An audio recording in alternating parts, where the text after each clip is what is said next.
Hi everybody, I'm Dawn with Painted Willow Art, and before we launch into this week's video, I wanted to just say thank you. It's been a couple weeks since my last video. Things have gotten a little busy with job and life, so I haven't gotten a new video up as quickly as I'd have liked to. So if you're still here and following along, thank you. And for those of you that are new, I don't often show my face often on camera. It's usually just my hands and the paints and those kinds of things, but I have really been kind of astounded at the growth in this channel. There's over 800 of you following along now, and that just flabbergasts me. Was certainly not something I expected.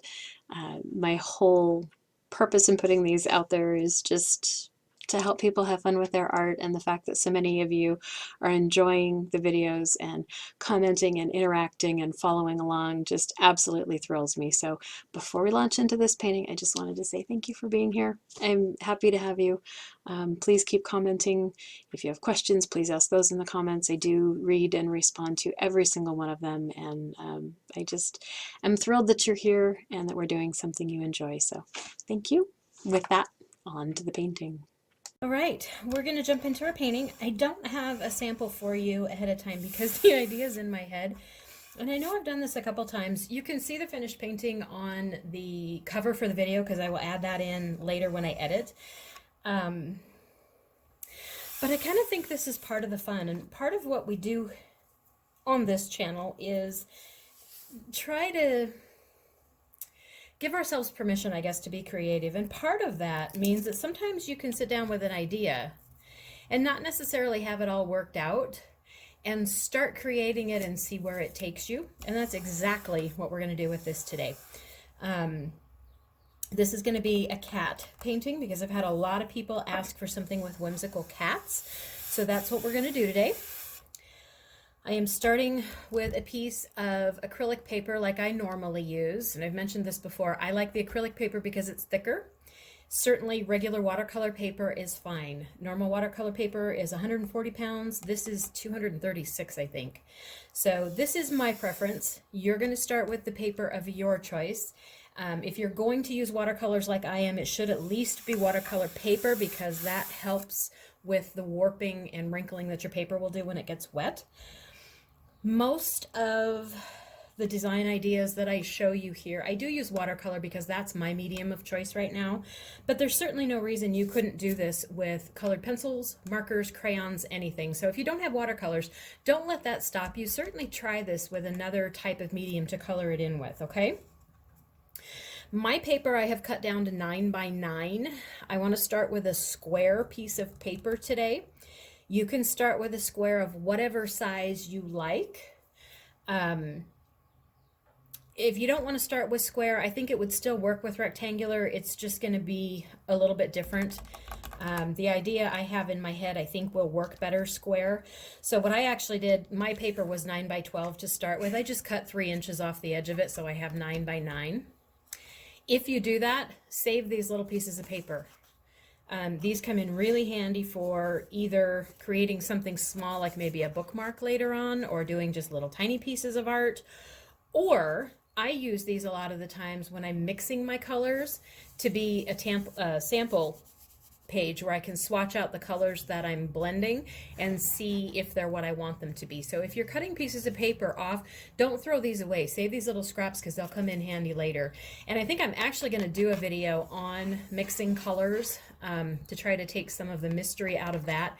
So if you have some of these little samples of paper when we get to that video down the road, these will come in handy. So I've got my square piece of paper. I am going to tape it down, and I think usually I tape this down to the back of a canvas board. Today I'm going to use a glass cutting board because I've got other paintings started on all of my canvas boards. So you can tape this down to whatever you have that's solid. The canvas boards are nice because they're portable. A glass cutting board is really nice. A piece of wood, anything solid that you can tape this down to that is not going to hurt it to get a little bit wet. I am going to tape it down again because we're using water. The paper is going to want to warp and bend, and I don't want it to do that.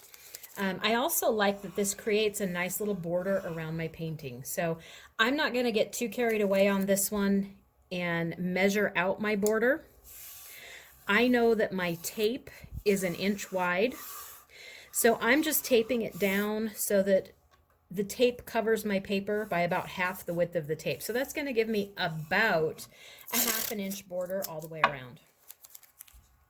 And that is more than enough. It just gives it a nice little finished edge. And if it's not perfectly straight, that's okay too. We're not going to worry about that too much. I think sometimes if we get bogged down too much in the measuring and making it perfect and making it right, it takes a bit of that creative spark out.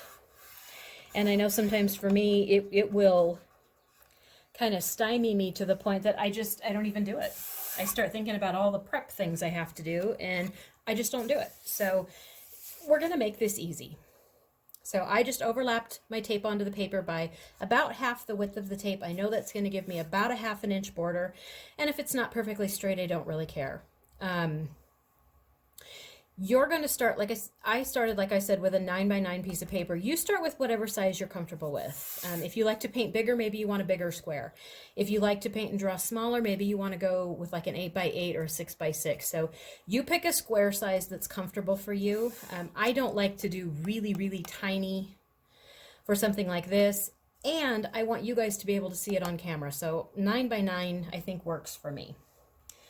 So with our paper taped down, the other supplies we're going to use for this are some watercolors. And I am going to use a bunch of different palettes. Now, if you don't have a bunch of different palettes, don't panic. You'll just use what you have. I have an idea in my head for these cats, though, that I think will be served well by just doing them all kinds of different colors. And so this is a fun project to just play. If you do happen to have a good number of watercolors, pull them all out, and we're just going to use them at random and see what we come up with. There's not really a color scheme to this particular project. So pull out whatever paints you have. That's what we're going to play with. Oh, I do want to show you something real quick. Because I'm going to be using so many different paints, just to kind of help speed the process along, you do need, obviously, to get the paint wet so that it softens up and you can actually use it with a brush. Rather than just putting little drops of water in each individual paint pan when I'm ready to use them, I'm going to go through and take this little spray bottle that I have, and I'm just going to spray the tops of them with water. And what that does is just kind of start that softening process, makes them a little bit quicker to soften up when I put the paint on them. I did that over the top of my paper. I don't recommend you do that. If you're going to spray them off to the side so you're not getting your paper wet just yet. I'm going to use a number 8 round paintbrush for this. I'm going to use a pencil and an eraser, our trusty Sharpie for outlining and embellishments. And depending on how dark some of the paint colors you use are, you might want to have some white for embellishments as well, because if you have something that's a dark blue or a dark purple, a Sharpie's not going to show up real well over that. So you might want to go with something like a white to contrast it. And I've actually got 2 different options today.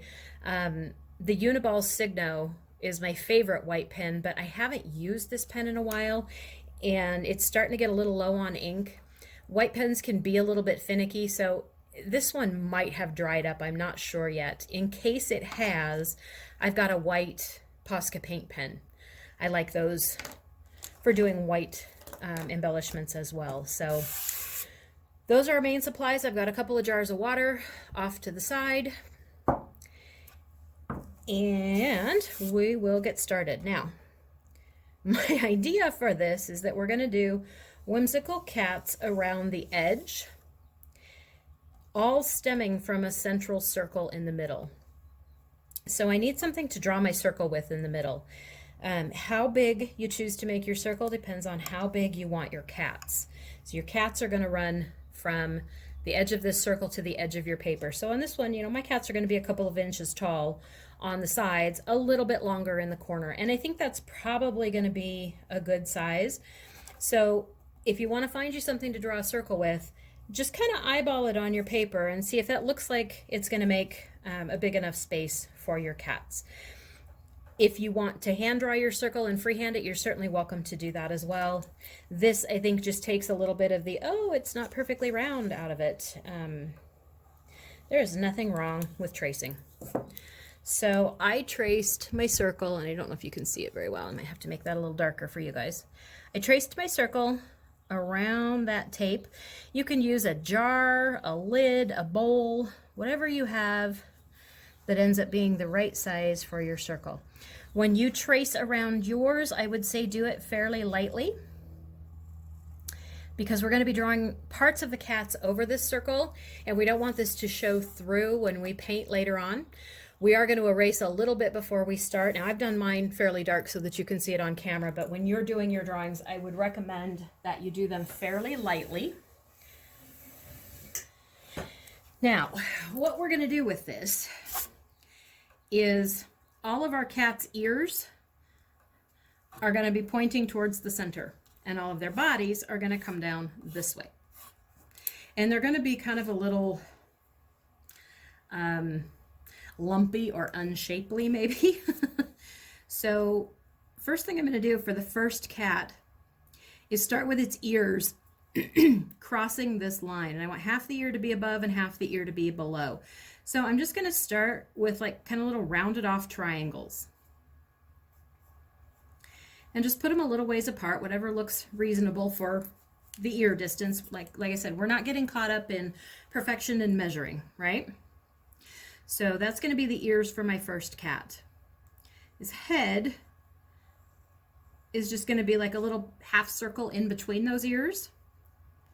And then for the body, I'm just going to bring those ears down and kind of make a lumpy looking thing. Now, it doesn't look like a cat yet, but it's going to. This section here is going to be where the face would be. So I'm going to draw a couple of circles for eyes.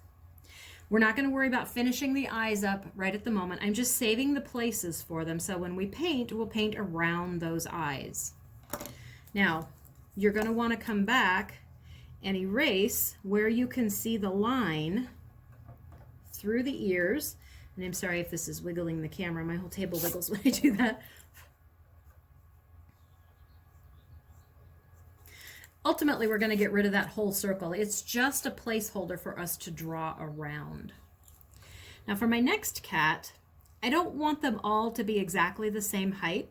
So I'm going to come down a little bit underneath the circle, but I'm going to do the same basic thing. I'm drawing two kind of rounded off triangles, make the head in between, and bring my cat's body down.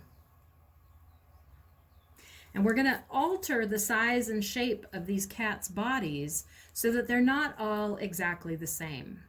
Okay? So I'm going to turn this. And do I need to adjust the camera? Nope, we got it. And I'm going to come over here and do another cat. So I'm just going to continue doing this same thing all the way around, starting with my rounded off triangles and then bringing my cat's body down. We do need to give them all eyes. So we're just doing circles. You can vary the sizes of the circles. Now, by the time we get these all drawn, this is going to look like a circle of ghosts, but bear with me here. I've got a vision. So we're just going to keep doing that same thing all the way around, varying the size and the height of our cats.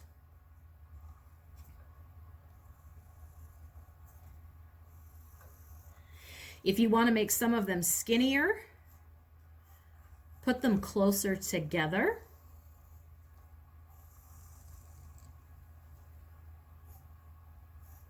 You can make some of them with bigger ears, some of them with smaller ears.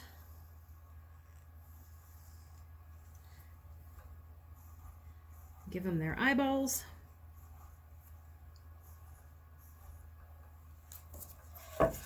And continue doing this all the way around your circle.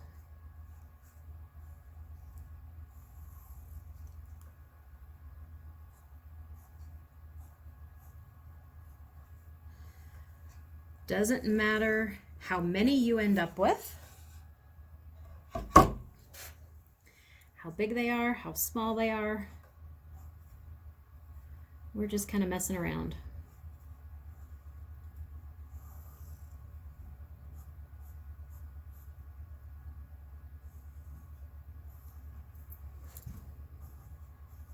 Eyeballs, eyeballs, eyeballs. Okay, see, like I said, it looks like a circle of ghosts, not a circle of cats, right? Now, at this point, I'm going to go through and erase that circle because I don't want that to be there. I don't want it to show up through the ears when I paint. As you're erasing the circle, you're going to erase parts of your ears, but we'll go back and put those in.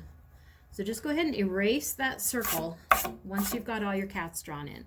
And then if you need to go back in and fix any of those lines so that you've got them to follow as a pattern, just go back in and retrace over them.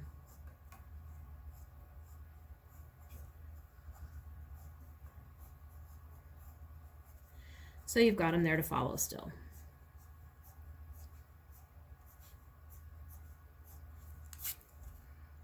Okay. So it looks like our cats are all going around a circle. Now, if there are some of them that you want to add tails to, like this big guy here, I might want to add a tail.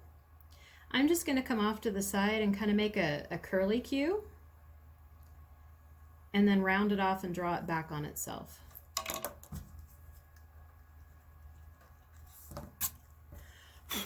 So it's going to look like his tail is overlapping the cat next to him. That's going to give our picture a little bit of depth.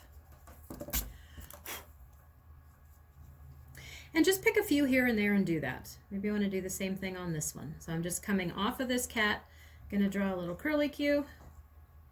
I'm going to round off the end of it and draw it right back on itself. And I'm bringing those right down to the tape so that it looks like they're right down at the bottom of the cat, like a tail normally would be. Now maybe on this one, I'm going to do a tail on this guy. So I've got two tails overlapping this cat. Same thing, just a little curly cue, round it off on itself, and draw it back towards the cat. If you need to turn your paper to do this, absolutely turn your paper. It doesn't have to be sitting the same direction the entire time you're drawing or painting. I almost drew one here and that cat would have a tail coming off each side. That doesn't work, does it? So kind of pay attention to where you're drawing your tails, making sure you're not getting a cat with two tails, although we are going whimsical, so I guess there's no rules that a cat can't have two tails, is there? So we'll just continue this same thing, putting tails where you think you want them. Gives us a little bit of a three-dimensional look.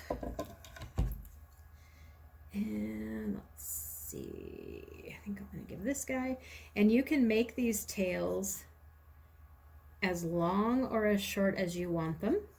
If you don't want it to be a full-on curly cue, you could do something like this and make it come out and up.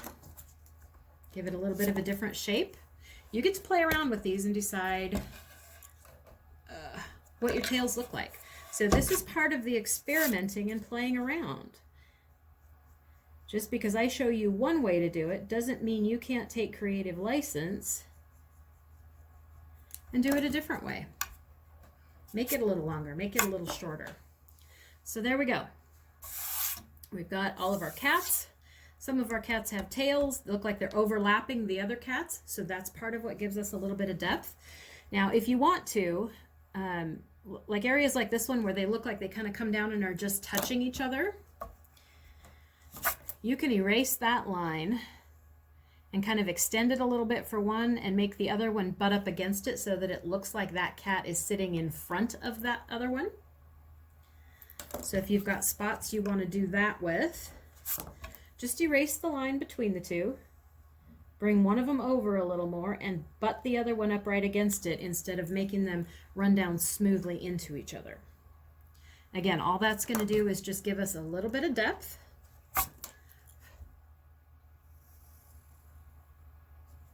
It'll make some of our cats a little thicker and fatter than others, and that is perfectly fine. Okay, so we've got our cats drawn. Now, before we start painting, if you've been heavy-handed with your pencil, you might want to go back and just lightly erase those lines so that you can barely see them. As I've mentioned in other videos, when you do watercolor over pencil, because watercolor is semi-transparent, you can sometimes see the pencil through. And once you've painted over that pencil, you're not going to be able to erase it out from underneath. So we're going to erase now, lighten up those lines before we start painting. And you can just erase them to the point that you can barely see them. Just enough to give you an idea where they were. Okay?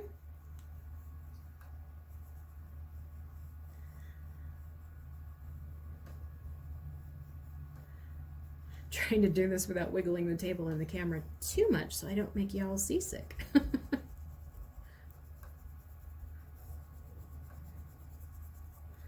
Okay. So there we go. Cats have been partially erased. Now we're going to start painting them, and we're going to kind of just let anything go with these. They don't have to be any certain color. We're going whimsical, so they can be any color you want. They can even be multicolored. So you're going to pick the colors you want to use from the paints you have, or markers, crayons, whatever you're going to use to color them in. If you are using a wet medium like watercolor or any other paint, we're going to paint every other cat to start with, because while I do want them to be multicolored and fun, I don't want them to bleed into each other. I want to still maintain a degree of separation so that we can tell that they're individual bodies. So we're going to paint every other one to start with. That way those can be drying a little bit before we start the ones right next to them. If I did this one and then the one right next to it, where these two bump up against each other, the paints are going to mix together right there, and I don't want that. I want to maintain that degree of separation. So if I paint this one and I leave this open and I go paint the next one, I've not got wet edges of paint bumping up against each other. Okay? When you paint these, paint around your eyes. Don't get caught up in whether or not your lines around the eyes are perfectly straight, because we're going to come back with a marker and define these a little bit. So don't panic if they're not perfect circles around them. We just want to maintain that open spot for the eyeballs. So I think for my first cat, and all I'm doing, again, this makes a lot of watercolor purists just freak out. I'm going straight from my pan. I'm not mixing this off on the side first. If you're going to do it this way, your color is generally going to be a little bit brighter and thicker and darker, because you're picking up a lot of pigment from that pan. So if you want your color to be fairly light, I would say dip your brush in water, mix that up, and then maybe rinse your brush off and come back and grab just a little bit. If you don't mind it being thick and dark, then load up your brush. I don't think I mind it being thick and dark for this one, so I'm just going to come in and start painting, and you'll notice how vibrant that color is. But I'm going to just keep wetting my brush and using the water to pull this paint around a little bit. I'm going to paint the whole cat this color, tail and all. And I'm just going to keep dragging that paint around until I feel like I want more paint.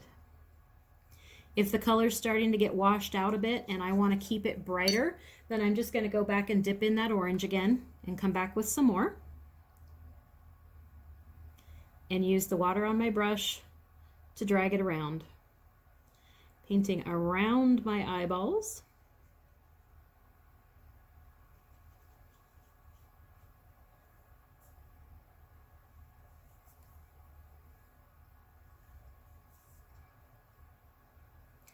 And just continuing my cat until I've got it all filled in. Now, I'm going to do a little messing around with my metallic paints, because I love the metallic paints and the dimension they bring to it. So now that I've got my cat all colored in, I'm just kind of running my wet brush back over it, making sure he's still wet all over the place. If you can see your brush strokes, it's okay in this, because that's part of the whimsical idea. Now what I'm going to do is take some of my metallic paints, and I've got one that's kind of a coppery color. So I'm going to get that metallic paint wet, and I'm just going to come in and drop a few splops of metallic here and there. Now it looks fairly dark and kind of scary. So if you rinse your brush off and come back with a clean brush, you can just kind of move it around a little bit. And that takes some of that glaring out of it, because it allows it to blend and mix with the paint around it. Now, if you don't have metallics, you can do this same thing with multiple colors of paint. If you were doing an orange, for instance, maybe you wanted to come back with a brown and put some splops of brown in there. You do have to be a little bit careful with the colors that you're using to make sure that they mix together nicely. For instance, if you had a yellow cat and you came in and put splops of purple in it, those are going to mix to make brown. That might be completely okay with you, but this is where those little scraps of paper that you cut off the end can come in handy. If you want to test your colors first and see what they're going to do. So for instance, if I wanted to blend some yellow and purple, I can put my yellow down, say I've got a yellow cat, and I can come in and drop blobs of purple in it, rinse my brush off and kind of move those around and see what it's going to do. And you can see that you don't even see purple in that. It went completely brown. But that's okay. You might like the look of that. So you can use these little scraps of paper to test how your colors are going to mix first. Perhaps you might want to do a blue cat, and you might want to put some pink in there. Blue and pink typically mix pretty well. But again, you can test it and make sure. Blue and pink are generally going to make purple, generally. So you can test it and see. So that's a good way to use these little scraps before you start putting the colors on your painting and see what they're going to do. So I'm going to turn this around and hopefully we're still on camera. Yep. I'm not going to do the one right next to him again because I don't want those wet edges to blend. I'm going to go to this one. And I'm going to make this one a different color. I think I want this one to be this blue. Oh yes, I like that blue. So we're just playing with colors. We're not getting really fancy with this. We are not worried about whether our colors necessarily go together. If your cats are a little on the big side, try and make sure you keep a wet edge. So if you need to, dip your brush in the water and just kind of make a little wet edge there to keep it from getting dry while you're doing other parts of your cat. Do that. If you get a dry edge there, it can be hard to blend that in with the rest later. Some paints re-wet and blend easier than others, so it just depends on the paints that you're using. And I'm going to do the same thing. I'm just filling in my cat with my color of choice, painting around the eyeballs. You decide how vibrant or light you want your colors to be by how much paint you're using. If I wanted this to be a much more vibrant blue, I would just use more paint on my brush or come back with a second coat, maybe. You can do something similar to what I did with this orange cat with the same color. If you put it on fairly lightly and then come back and just dab dots of it here and there, the same color, it makes it darker where you're dabbing those dots. So you can get that same kind of patchwork effect with the same color paint. Just make sure that you're wet so that it kind of diffuses out into itself.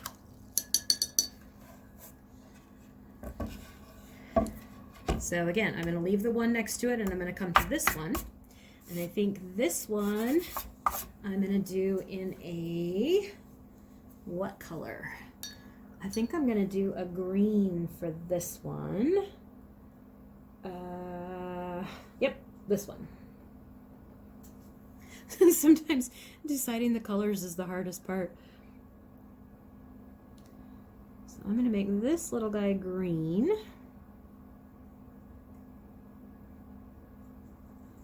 So So same thing I just did. I'm just grabbing some colors straight out of my palette.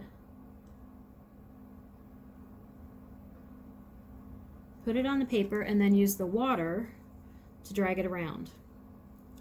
You're going to get kind of a mottled effect doing it that way generally, but for the type of painting we're doing, that's absolutely perfect. I like that mottled effect. You know, fighting that mottled effect is part of what makes watercolor difficult, or when you hear people say watercolor is difficult to control, a lot of it is trying to fight that mottled effect and get a nice smooth layer. There are times when you want a nice smooth layer, but I think for something like this, that mottled effect adds to the look, and it helps take that idea of watercolor being hard to control out of play. Let it be hard to control. Let that be part of your painting. So I'm just coming back with a little more paint because I want this to be a little bit darker green, because I want to show you another way to get some texture on what you're painting.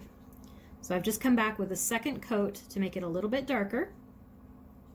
And I'm just running that right back over the top of where I did the first coat. Now, here's an interesting way to get kind of a mottled look and some textured effect in your cat. Clean off your brush and come back with just plain water on your brush, fairly wet, and just tap your brush here and there. And I don't know if you can see on camera, it kind of blooms out. You might need to clean your brush again and get some more water. But if you just tap here and there and let those blooms form, it makes that mottled effect.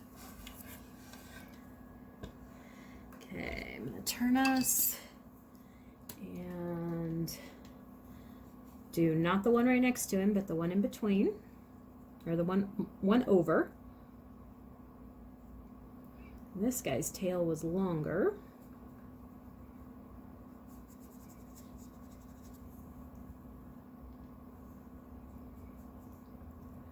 So same thing, we're just going to do this all the way around until we get all of our cats filled in. So keep going on your cats.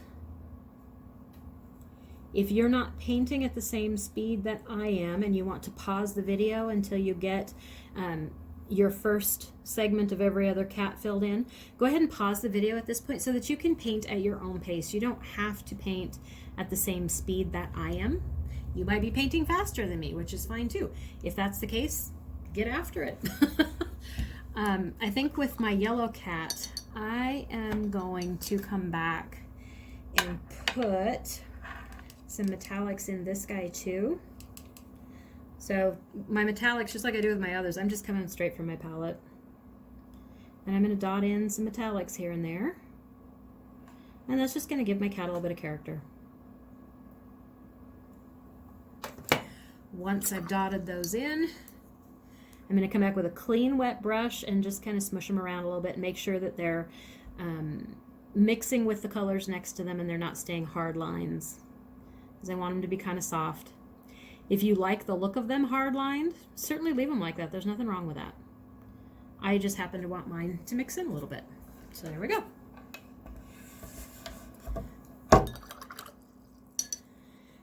And let's see, let's do a light purple cat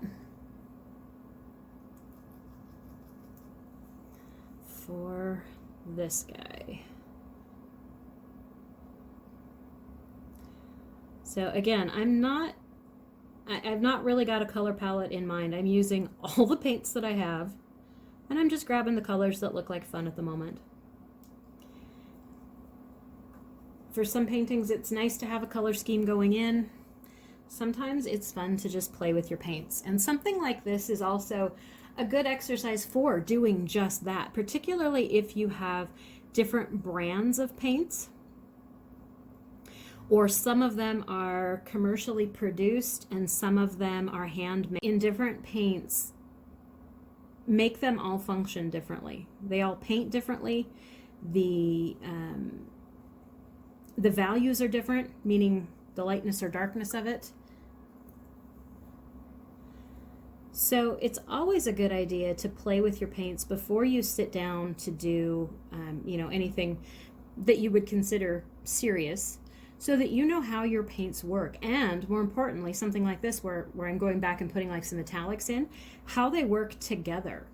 So something like this, even if the end result doesn't turn out how you necessarily like it, if you learn something about how your paints work together or don't work together, as the case may be, it's been worthwhile.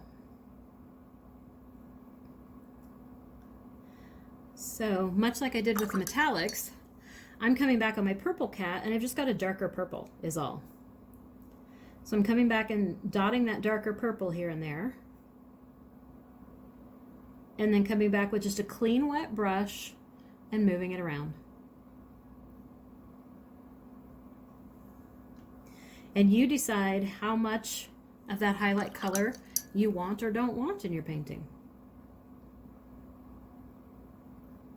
Okay, there we go. So I've got my first round done. Now, if you ended up with an odd number of cats so that you've still got two next to each other that are unpainted, that's okay. Mine just happened to work out this way. I did not plan it this way. So if you have an odd number of cats and you've got two next to each other that aren't painted, that's fine.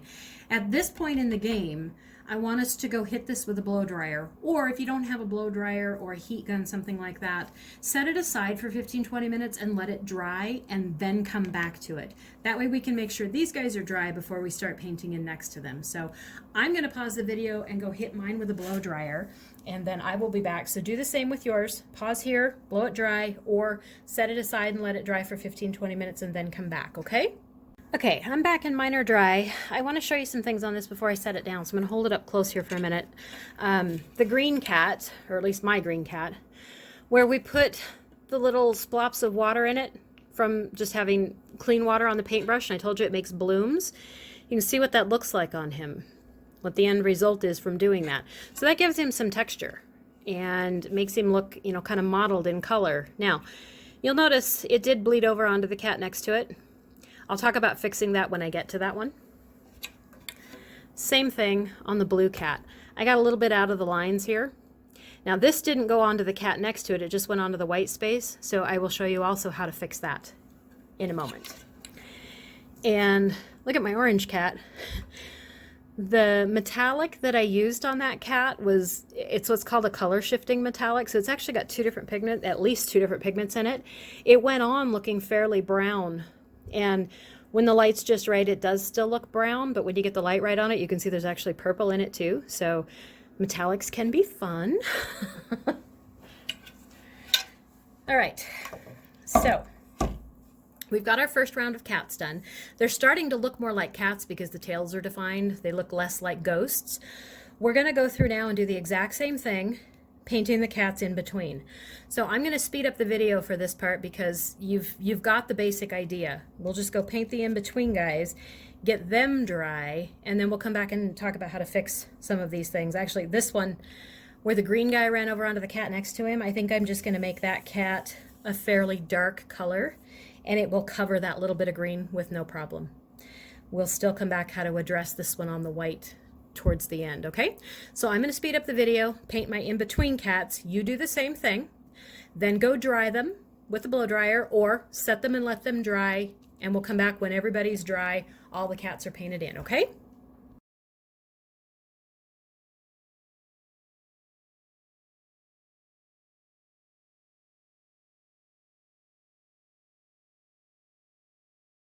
Okay, so we have got all of our cats painted.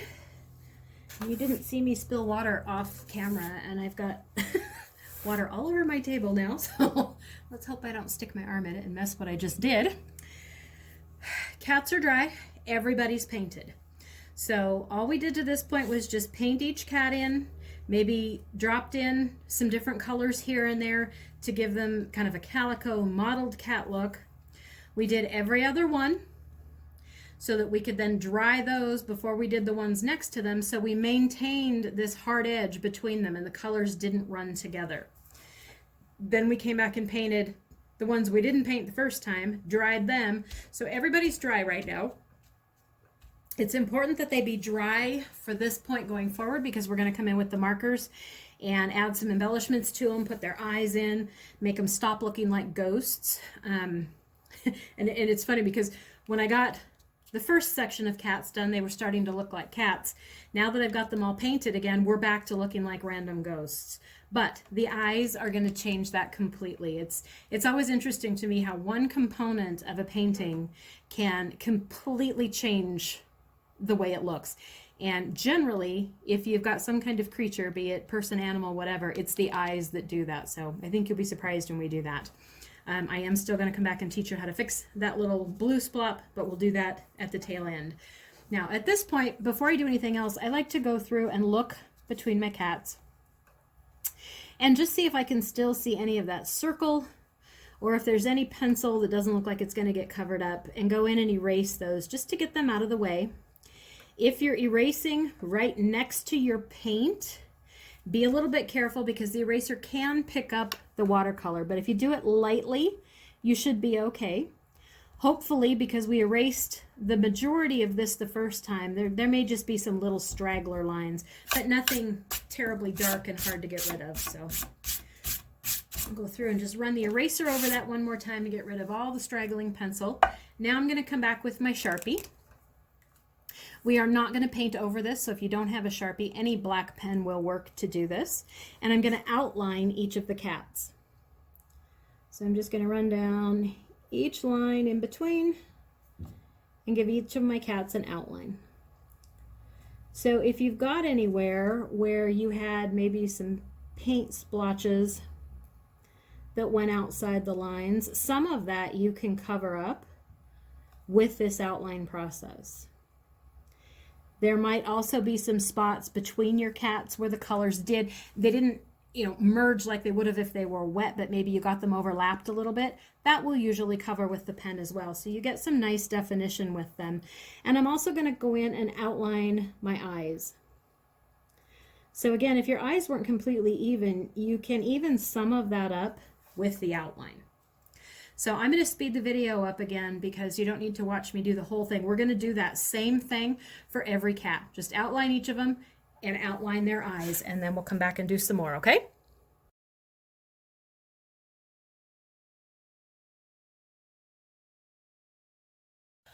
Okay, cats are outlined.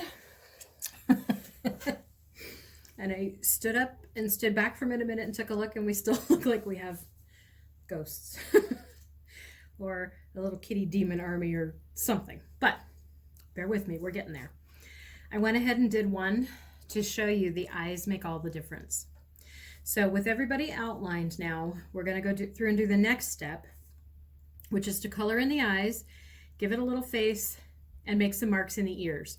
Once we get all of those done, then we're going to embellish them some more with some of the more whimsical, random shapes and designs like we've done on some of the other projects. So to do the eyes, you're going to pick one side of the eye to color in black. On this one, I did the bottom half, so it looks like this cat's kind of looking forward, maybe down a little bit. If you want to make him look like he's looking to the side, color in that side. Do the same thing with both eyes. You want them both to be facing the same direction unless you want to look like your cat has eyes going different directions, which is certainly fine. So that's going to look like he's looking that way. For the nose, I'm going to do a little upside down triangle right there between the eyes. Cats have that nice little mouth. We're going to give him a couple little whiskers. And then I'm just going to put a line kind of right down towards the outside of each ear, just to make it look like that little fold over where it starts to go inside the ear. And we're going to do that same thing for each of the cats. Exactly the same thing on all of them. Okay, so I'm going to speed up the video again. You do your eyes while I do mine. When we come back, we should have everybody looking like this guy right here. He won't have the white dots in his eyes yet. We're going to get to that, but we need to get the black parts filled in first. So vary them as you go around. Make some of them looking, here, let me hold this up so you can maybe see it a little bit better. I'm not sure how good it shows up on the camera. Make some of them that look like they're kind of looking straight on or down. Make some of them looking like they're looking to the side. You can do one where you color the top parts of the eyes in. He'll look like he's looking up. So here, let me do this one so you can see. If we do the top part of the eye,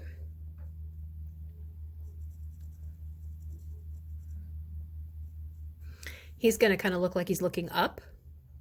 So vary the sides that you color in your eyes all the way around. You could even do them, you know, kind of diagonal so it looks like he's looking down into one side. So do all your eyes. We'll be back in just a minute.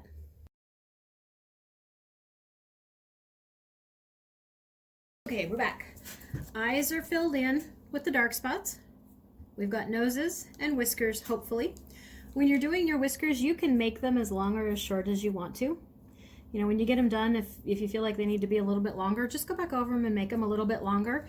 It's okay if they stretch out over the edge of the cat's body, because their whiskers go out past their face anyway.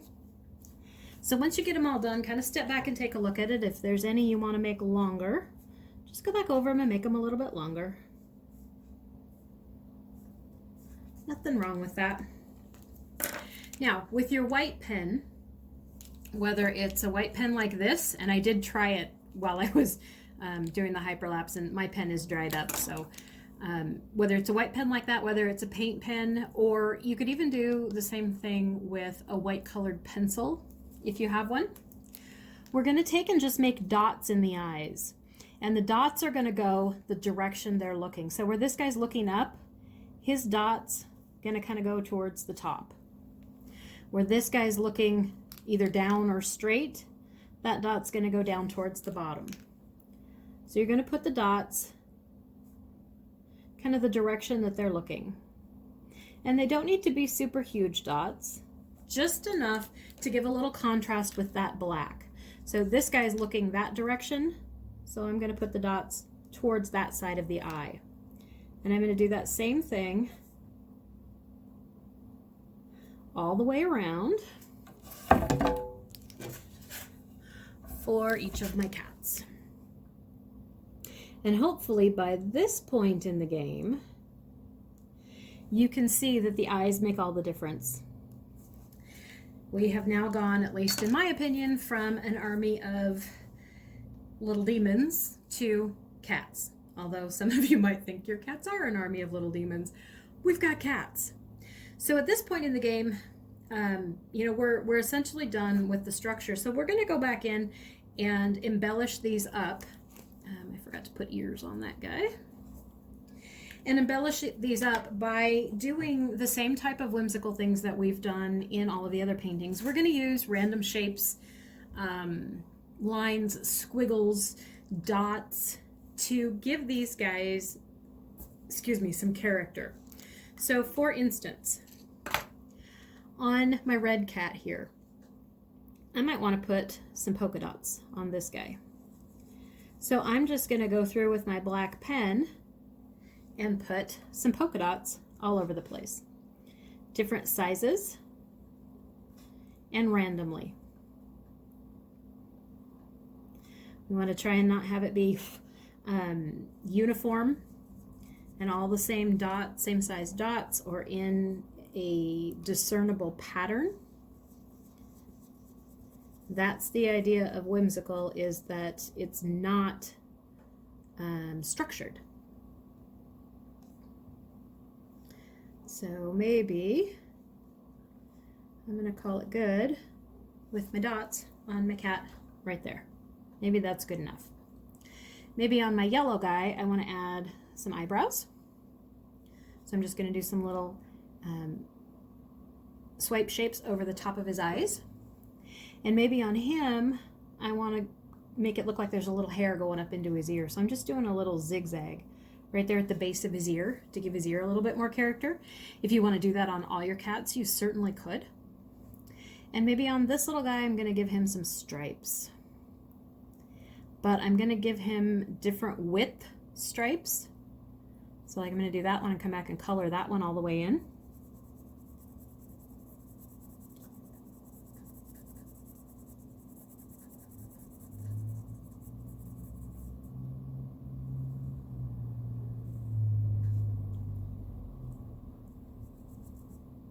So we end up with something like that. And I'm going to come over and do the same thing on his tail. I'm going to give him some stripes on his tail.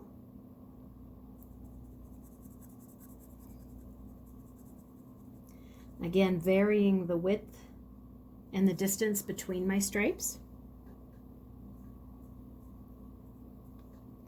So we get something kind of random. So there's that guy. And I'm going to turn this. Remember to turn your paper so that it is comfortable for you to draw with. Maybe for this guy, what do I want for this guy? I want this guy to look like he's got a little bit of floof coming down over his chest, like he's maybe got a little bit of a mane. So I'm just doing some zigzags right here across his neck, and I might want to do another row of those just to kind of emphasize that kind of mane look for him. And I like the eyebrows now that I see them, so I'm probably going to do eyebrows on all of mine, and I kind of like that little floof at the ears. Maybe I'm going to put a little zigzag on his tail in a couple different spots, and maybe we'll do some zigzags down here as well. Again, we're giving him these little zigzags, kind of give him the look of being floofy and having longer hair in some places than others. And we're just going to continue all the way around with each of our cats, doing something different on each one so that we don't have them, oops, off camera, so that we don't have them all looking the same, but we're not doing anything terribly complicated. We're going to use basic shapes and random lines, things like that all the way around. Okay, so we'll just continue to do that same thing. You could maybe do some lines kind of off onto the cat next to it or onto the white. Again, it's going to give it kind of the idea of hair kind of poking out here and there. So maybe we want to make this guy kind of hairy. We're going to give him all those little hair spots all over the place, and maybe we'll do some of those on the body of the cat as well. Now, as you're doing this, if you feel like your cat is too dark for the black to show up very well, that's where the white pens come in. And again, my smaller tip one dried up, so I'm going to use my paint pen. But I'm going to do essentially the same thing. So maybe on this cat, I'm going to give it some white hair here and there because he's kind of dark.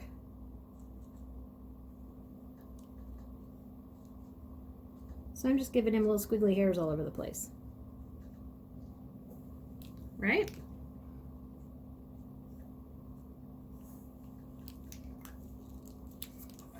And maybe on my, I know the black will show up okay on the red, but just for something different, gives it a little bit of contrast.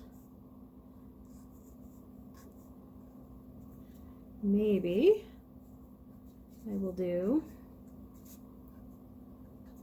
some random dots and lines. Now, do any of these shapes that we're putting on these cats really make any sense? No. Do you see cats that have lines and dots? No. That's the point. Whimsical is not really realistic. So we're just doing fun little things. They don't have to make any sense. The not making sense part is part of what makes them cute. So I'm going to speed up the video again while I do my last couple. You do the same thing. Just finish making random marks on your cats.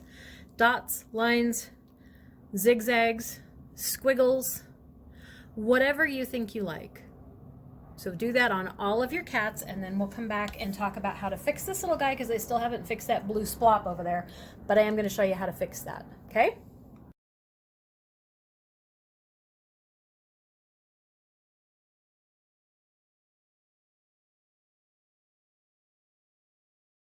Okay, I think I am about done with mine.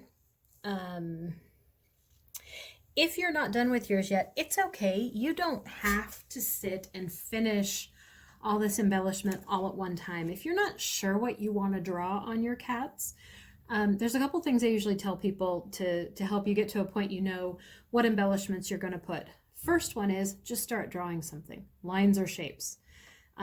Often, if you don't have an idea in mind, just the act of starting something, moving your hand, creating some kind of shape will kick in those creative gears that will lead to another idea and another idea and another idea. So often just start drawing something and it will lead you to the next thing. The other thing you can do is take a look online. You can Google doodle designs. You can go on Pinterest and search doodle designs, and you'll see not necessarily this pattern, this configuration of cats, but you'll see things that have doodle designs on them. If you're somebody who likes floral things, maybe, you could certainly put flowers and leaves on your cats. No reason you couldn't do that. If you really like the geometric line types of designs like these two, you could do those on all of your cats. Just do them in different ways. If you like polka dots, you could do polka dots on all your cats. Just do them in different ways. The other thing I like to do with these, particularly if I'm working with a black and a white pen for my embellishments, is to layer the black and white. So for instance, on this cat, I did my black circles to begin with. And the more I got on here, those black circles started to look kind of flat and blah to me. So I came back with my white paint pen and just put little dots of white inside the black circles, and that gave them a little bit more dimension, so they didn't look quite so flat and blah. Same thing here. The stripes were looking kind of one-dimensional to me, so I just came back and put little white dots on some of the darker black areas, and that gives them more life, more dimension. I could do the same thing with this little guy over here. If I wanted to, I could come in and put some black dots on his circles. And those aren't completely dry, so it's coming off on my pen, so it's not working really well. The other thing maybe I could do with that little guy, and let me turn this so I've got a better angle at it, and I will zoom you in to see him a little bit better, hopefully. So this little guy down here, the other thing I could do with him, maybe instead of putting the black dots inside, is outline those really loosely.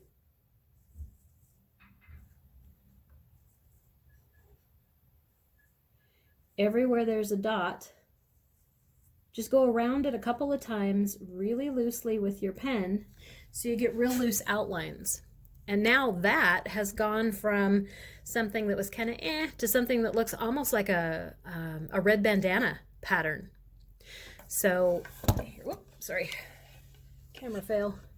So you can see I just outlined those white dots really loosely with the black pen. So layering things like that adds a lot of dimension and a lot of interest to what you're working on. So when you start doing embellishments, don't just think in black pen on everything or just white pen on that one because it's dark. Certainly, you know, I could do the same thing on this guy. I'm not going to do it because I like him. But I could do the same thing. Let me find my little scrappy guy here. I could come in and put a white circle.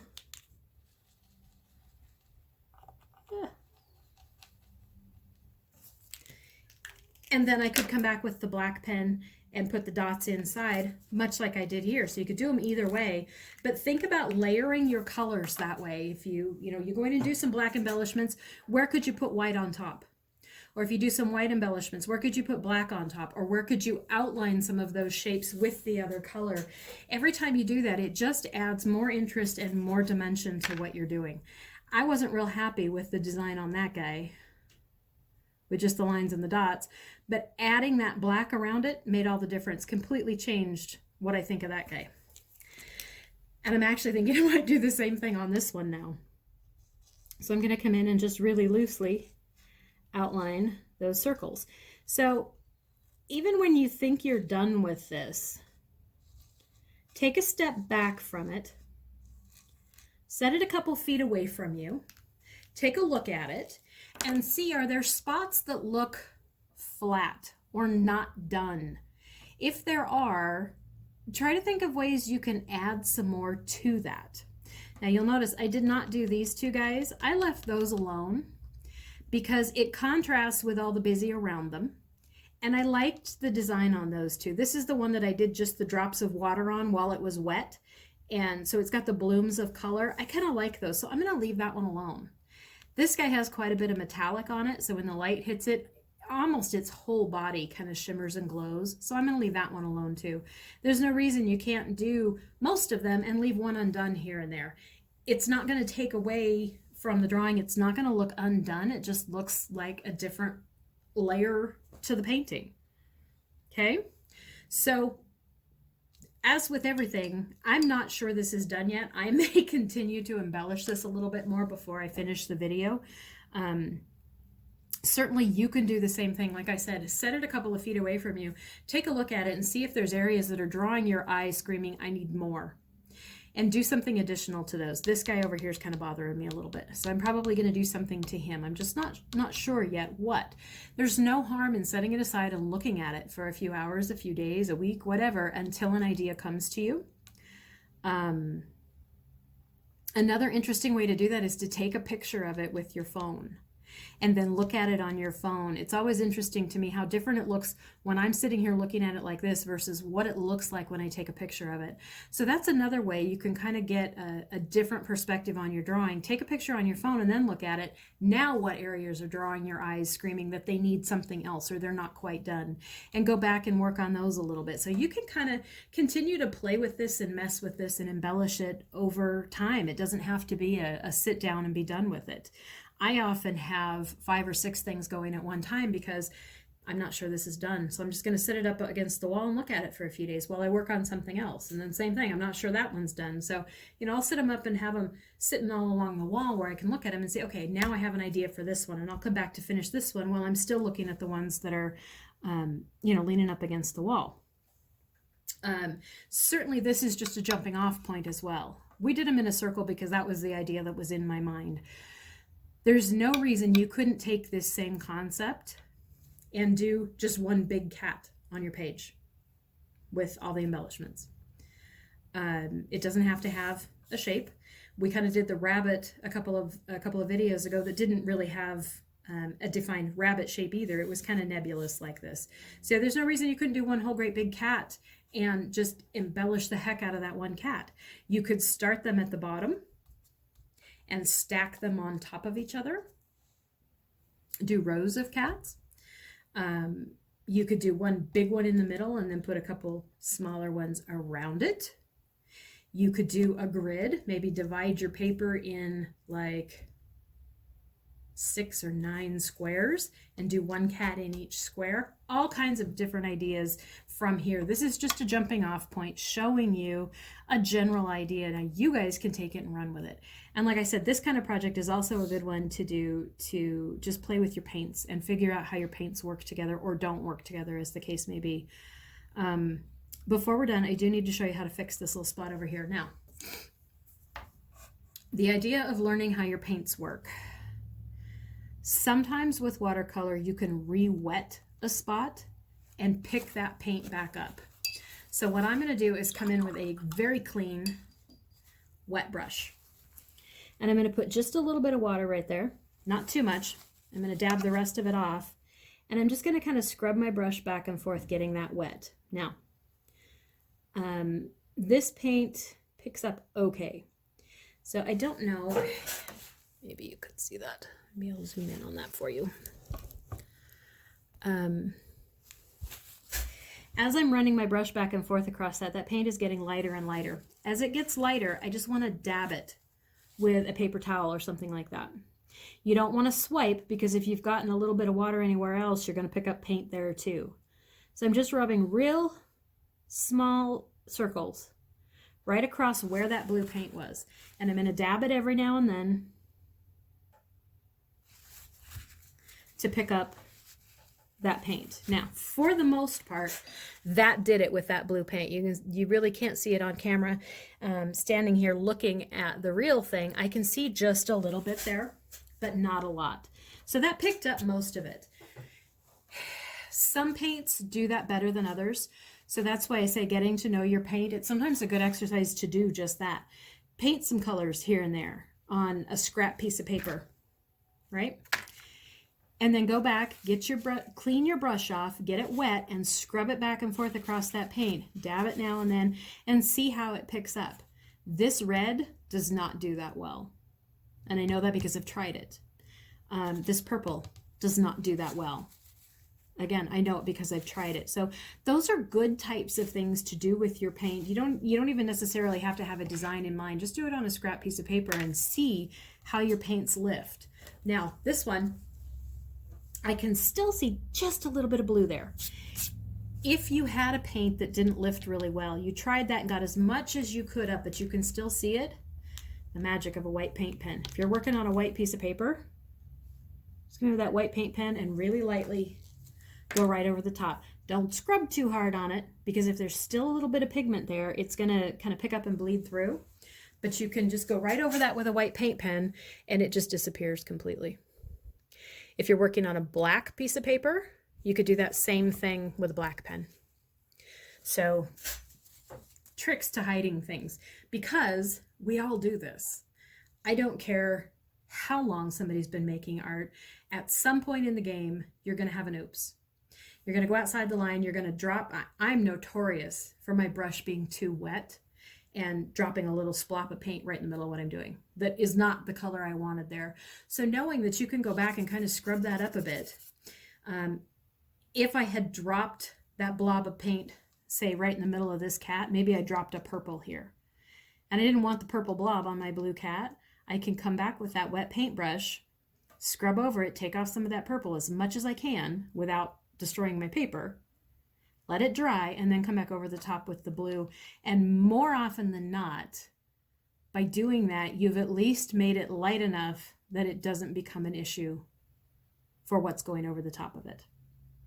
Or if it was on white, you need to get rid of it completely, you can do that. So it's a good idea to sit and play with your paints a little bit, practice that lift-off technique and see how your paints do it. Some paints do it better than others.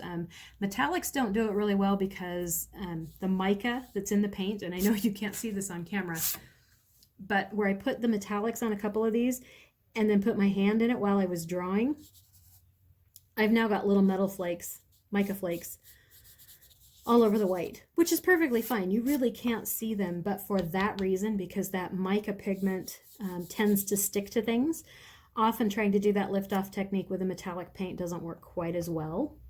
But if you're working on white paper, you can always go over it with the white paint pen and fix that. Okay, so I think we will call this one good there. Remember to sign your painting, whether you do it with your full name, with your initials, date it.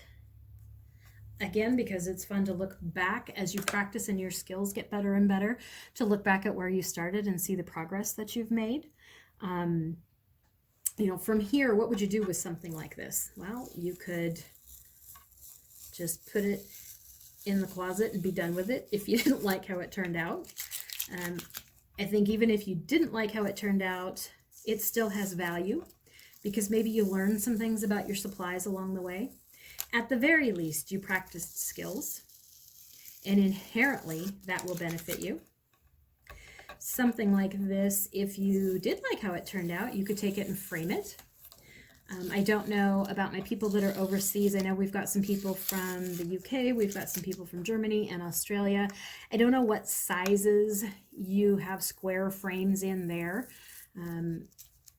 but I know here, typically in the US, 10 by 10 frames, 8 by 8 frames, 12 by 12 frames, 4 by 4 frames, 6 by 6 frames are really common. So something like this, where I started with a 9 by 9, I could get a 10 by 10 frame and put a black piece of paper behind it and just drop it in that 10 by 10 frame, hang it up and frame it. If you wanted to write some words in it, you certainly could. If you're not comfortable with your handwriting, but you want words in there, take a picture of it with your phone. There's all kinds of free photo editors like Canva and things like that, both Android and iPhone, that you can get on your phone. So if you take a picture of this, then you can use one of those photo editor apps to put some words in it and then maybe print it out. All different kinds of things you can do with this. You can get blank watercolor greeting cards. So if you have somebody who particularly likes cats, excuse me, you could do something like this on the front of a greeting card for them, and then they not only have a card that you're sending them, but they have a piece of your original artwork, which is priceless. So all kinds of ideas. Again, all of these things are just meant to be jumping off points to get you maybe trying something that you haven't done before, or learning a little bit of a different skill or a different supply, and absolutely getting your creativity going. So I will end this video there. If you give it a try, let me know how you do. I mention at the end of every video, I respond to all the comments. It might take me a few days, but I do read them all and respond to all of them. So if you have any questions, the comments on the video is also a good place for that. And if you are interested in following along with any of the rest of my art journey, I am at Painted Willow Art on Instagram, Facebook, Pinterest. I post lots, or I pin lots of ideas on my Pinterest for things like this. I've got an entire doodle board. So if you're looking for ideas for doodly, abstracty, or not abstracty, whimsical kinds of things, that's a good place to look for ideas. And certainly if you haven't already subscribed here, but you're enjoying these videos, subscribe to my channel here so that you get notified when there are new videos. I try to do a new one at least every 2 weeks. My goal is every week, but sometimes life gets in the way of that. But at the very least, every 2 weeks. So there should be another new video in a couple of weeks at the most. And if you're subscribed, you will see that. And as always, thank you for being here. I hope what we're doing is giving you ideas, is giving you the courage to try, and the desire to have some fun with it, because above all else, art should be fun. So thanks, my friends, and I will see you next time.